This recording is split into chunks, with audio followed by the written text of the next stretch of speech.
Find out. We have actually with us a doctor. His name is Alvin Saputra. He is a psychiatrist at the Smart Mind Center Consulting, who's also a member of the Indonesian Psychiatric Association, joining us right now. Good morning, Dr. Alvin. Good morning, Doc.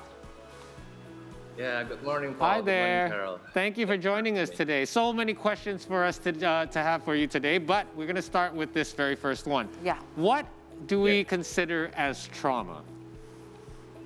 Yeah, Paul, that is a very interesting question, Paul, because nowadays we can see that the word trauma is available in our daily conversations. Yeah. And I think it's very interesting because trauma is actually multifaceted and it's very a complex thing. So I'm going to introduce you the term trauma as a diagnostic term.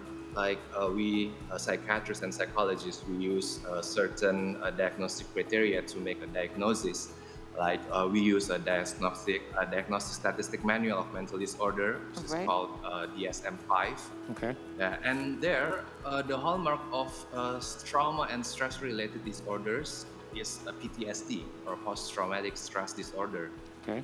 And there, trauma is defined as an actual or threat of death, serious injury, or sexual violence, which includes like a natural disaster, like we can see like back then we have tsunami in Aceh, Yes. earthquake, hurricane, and also associated with war, or maybe motor vehicle accidents, and also about like a robbery, a kidnapping, and childhood physical abuse, Right. those kinds of things.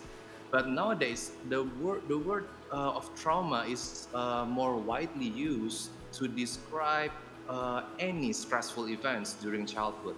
Correct. So actually, the use of the word trauma is inaccurate diagnostic-wise as a term.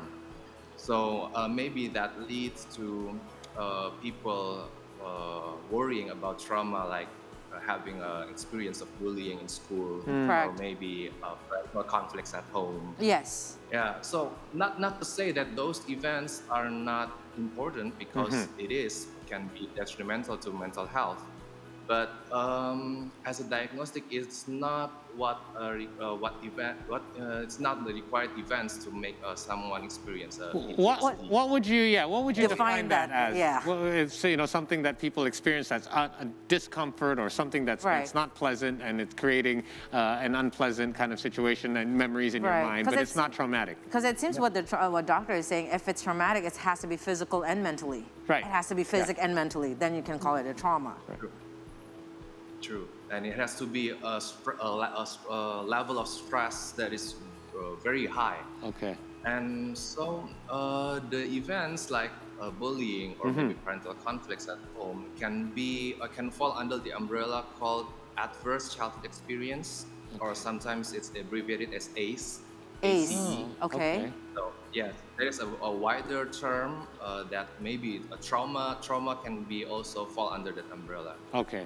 All right. Nice. Now we have. So then we know. Yeah, it's it's clearer now as well, because I believe that the trauma that I experienced, one of the traumas that I experienced, I've had two that I remember in my life. Right. Both were life-threatening. One was a motor vehicle accident, and one was a Right. medical condition that caused me to almost expire, if you will. Right. So, yeah, I think I can safely say now that those are trauma. Now that is also defined, I think it's just it broadened our insights now to know there's ACE and there's trauma, and it seems that how to deal with it is also very different. Now, Doc, now how you deal with trauma and how do you deal with ACE? Is it different how we have to face this two situation itself?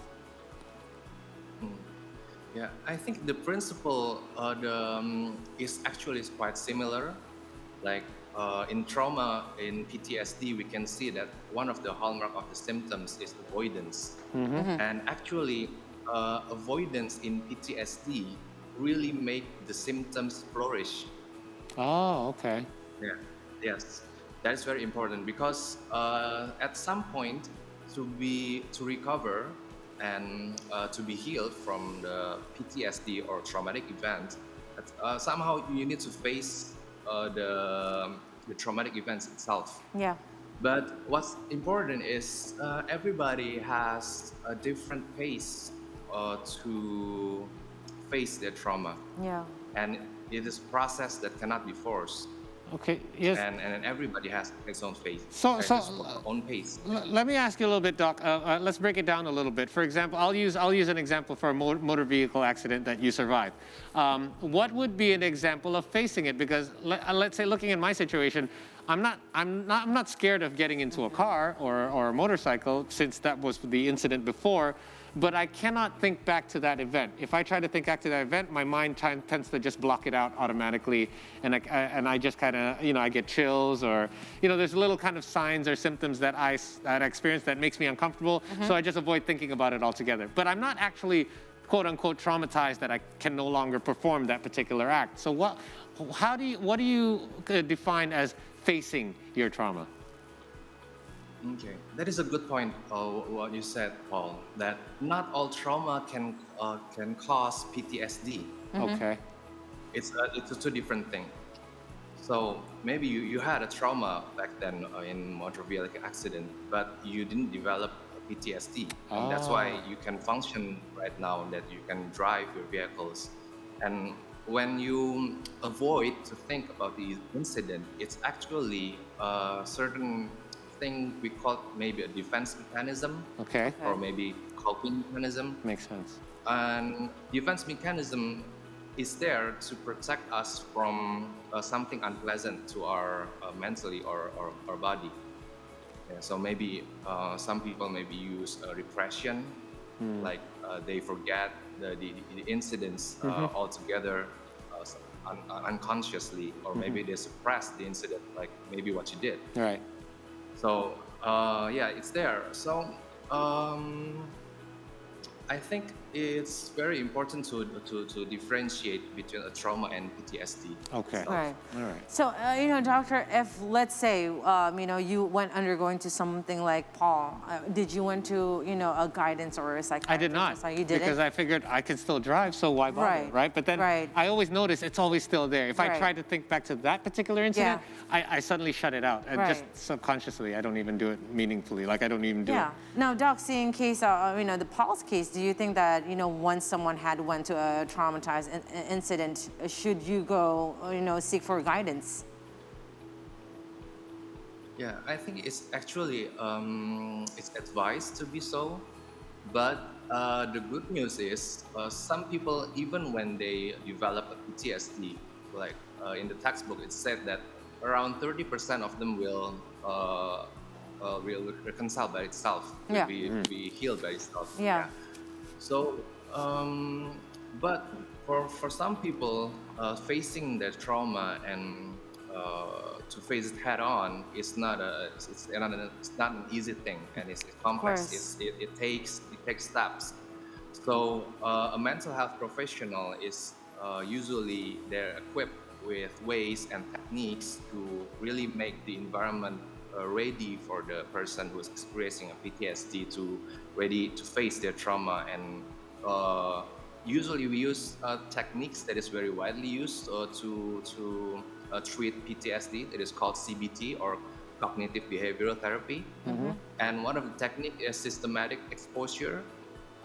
So we can gradually state the increase the exposure to traumatic events according to the readiness of the person. So that was one of the techniques to facilitate facing the trauma. Yes, especially nowadays we see a lot of news regarding sexual violence, especially in our nation, right? And let's talk about the victims itself. It must not have been easy. Those are the ones that shine light in the media, but there's a lot of cases that maybe, we never see. A lot more, I'm sure. Exactly. What about those victims? How can they overcome their PTSD so then they could have, a brightful future? And if I can add something to it, can somebody fully ever recover from PTSD? Okay. For the PTSD, like as a diagnostic, it is very, it's a curable disease, mental illness, type of mental illness. So some people can really recover from it. Okay. So like we actually measure a certain mental illness looking at the distress and the disability caused by the mental illness. Yeah. So when the person can really suppress the distress and Yeah. the distress can be resolved and he or she can function well in a social or a occupational function, and so it is okay. So maybe it's not be said that the person can be exactly the same as before, Yeah. because to face your trauma, it requires a lot of effort. From And yourself. actually, it results in actually growth. Yeah. So someone who's able to face and overcome their trauma might become more resilient Yeah. than he or she was before. Right. So they can recover. Can they relapse from it again, Doc, once they recover? A relapse is actually it's not very common in PTSD. Okay. That's good. So usually it's a different case if the traumatic events is recurrent or is an ongoing traumatic events. Right. So it can be harder to treat, and usually it's more of a poor prognosis for the patient. Okay. So let's talk children. Earlier on, before our discussion, Caroline and I mentioned that, trauma can happen in children. So, let's discuss a little bit, because obviously children are different ages. Some of them are able to communicate very clearly. Some of them may still be too young to communicate fully exactly how they feel. So can trauma happen in children? Obviously, we've heard of cases where children have traumatized of certain things. How common is it that trauma happens in children, and can it lead to PTSD? And as parents, how do we deal with that? Yeah. The thing about PTSD, it can occur in children, like I mentioned in DSM-5, the diagnostic criteria. It has a certain section for children of 6 years and younger. Okay. Well, the concept is the same with PTSD in adults, but actually the symptom manifestation can be different in children. Because they don't have the verbal ability to express their emotion and what they're feeling. They may not be even aware that it's trauma that they're experiencing or they're feeling, True, right? very true, yeah. Okay. Right. So, Sometimes yes. go ahead, doctor. Okay. And sometimes the symptoms we can see through maybe play reenactment in their playing, maybe like replaying the accidents or any of the traumatic events, and maybe a change in their mood and behavior, and also some regression, which means, for example, like a certain child, they've been able to talk fluently, and after the traumatic event, their ability to talk is diminished, or maybe they start to wet their bed again. Right. So those kinds of symptoms can be seen PTSD in children. Right. Okay. Now, so doctor, regarding, I don't know if you can put this as a definition as trauma, but we were talking about our childhood experiences before, and we've seen this a lot in medias, and also, a lot of literacy that we read, that, something that happened in the past or what our parents did to us, sometimes it will chain to what we do to our kids too. So we have to block the chain, right?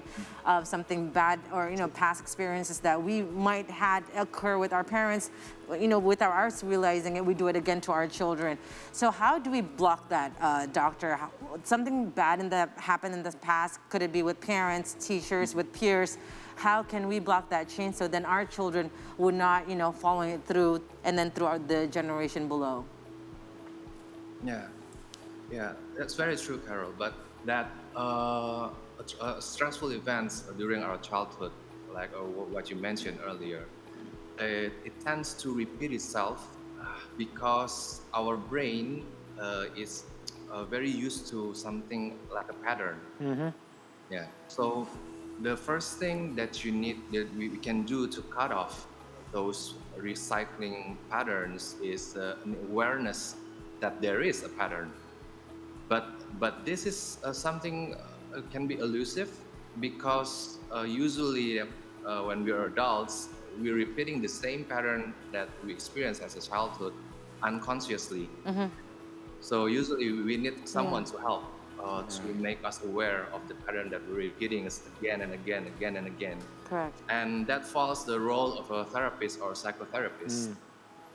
Because we definitely Yeah, won't realize it so- ourselves, right? True. Yeah. It's very hard to realize it by yourself. Okay. Yeah. So I'm told we're running out of time, so I've got a quick question for you. I know we've got so many more questions as they're lined up, but perhaps this one will be a little bit helpful for those that are wondering, because now that we have clearly defined lines between trauma and PTSD, when we experience a traumatic event, or if we experience a traumatic event, how do we prevent getting PTSD from it? Okay. The thing about prevention, it's never 100%, but we can do to maximize what we have to prevent it. The first one, and also the factors that gives a good prognosis for PTSD, is a strong social support. Right. That is the key factor in facing a trauma, and also disclosing it to somebody actually. Oh. Also using the person's own pace, that also helps to prevent the PTSD. The more the person experiencing the trauma avoid the topic, or maybe avoid the cues that reminded he or she about the event, Yeah. there is more of risk to develop a PTSD. Actually. Oh. That's interesting. So if you have those family members perhaps close to you, or close circle of friends, it's actually good to share it with them and just talk about it.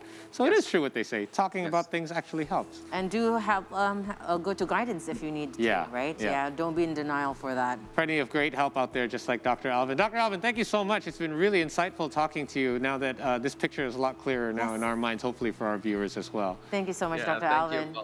Really appreciate it. Have yourself Have a an great awesome weekend. weekend. Bye. Take Have a care. great Stay safe. weekend. Yeah, pleasure. All right, Doc. Bye. Yeah, bye. All right. So a lot of what we thought was true. How about you? Like a lot of this clearing it up for you? Yeah. For me,